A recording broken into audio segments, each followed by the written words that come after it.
Guys, reliable lending. First thing you need to know is have a pushka in your office and make sure it gets filled up. If any old companies out there, if you want to be successful, this company, this is a secret to success. Having a fat pushka in your office and make sure every time you come in, you give tzedakah, guaranteed closed deals. Secret is out. That thing up, it's never going to get full. It's there you go. Keep filling it, keep giving. Or giving goes around, comes around. Amen. Today we're going to talk about self-sacrifice. We see that Avraham Avinu did a lot of self-sacrifice. But is self-sacrifice so special? Because we see that there are other people that do self-sacrifice also. I mean, we find that there are people we got suicide bombers that blow themselves up for a greater cause. We have the kamikaze pilots. A lot of people are ready to give up their lives for things that they believe in. So what made Avraham Avinu so special that he did all these crazy things? He jumped in a fire and he did all these tests. So actually, we see that the first 9 tests Avraham Avinu didn't show anything, didn't show that he met with God. They were just like, this guy's very, he's got a lot of vision, he's got a lot of self-sacrifice, but it didn't actually prove God's presence in this world. There's only one test that really proved that God was speaking to Avraham Avinu. That was the 10th test.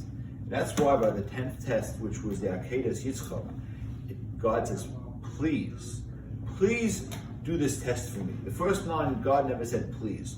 And Rashi says the reason why God said please this time, not the other times, is because if Avraham Avinu would have failed the 10th test, it would have showed that all the first 9 tests weren't real tests.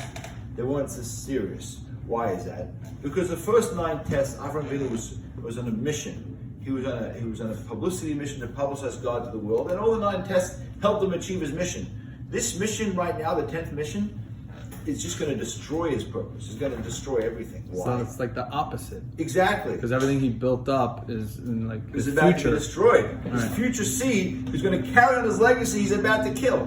First of all, that's one thing. Also, Avraham was all about chesed. His nature's chesed, inviting guests, feeding guests, doing kindness.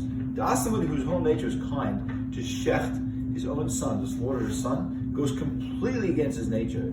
It's easier to first take his own life than his child's life. That is like crazy. Just think for a second, what must be going through someone's head when they're about to slaughter their child? How insane that is. So Avraham Avinu, when he passed his test, he was showing that I'm not just doing this because I'm like a suicide bomber and I believe that I got 70 virgins waiting for me and I gotta get rid of these people. This had no positive side to it at all. Killing his son had nothing positive. It was only negative. So when he passed this, that's why Hashem said, this one you got to pass. When you pass this test, everybody will know that God really spoke to you. Also, all the other tests were done in public. People saw that Avraham Avinu was achieving his mission, achieving his goal. Here, who's going to see? There's no one to see. The only other person there, aside from himself, was about to kill. So there would have been no eyewitnesses to show this heroic act. So there was really no positive side. If anything, it was just negative.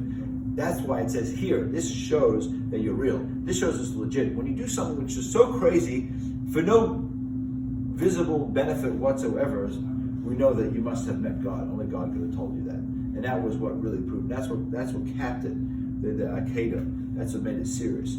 So sometimes in life, it's one level when we do things for a great cause because we feel the importance of it. But it's another when we do something which makes no sense just because we're doing it for the sake of Hashem. And that's the higher level. That's called Kabbalah. So that's why I say, God, whatever you say, I'm 100% in. Whether I get it or I don't get it. When we do mitzvahs because we get it, it's nice. But it's nothing compared to what we do when we don't get it. God, I completely give up my submit my will to your will. You are the ultimate power.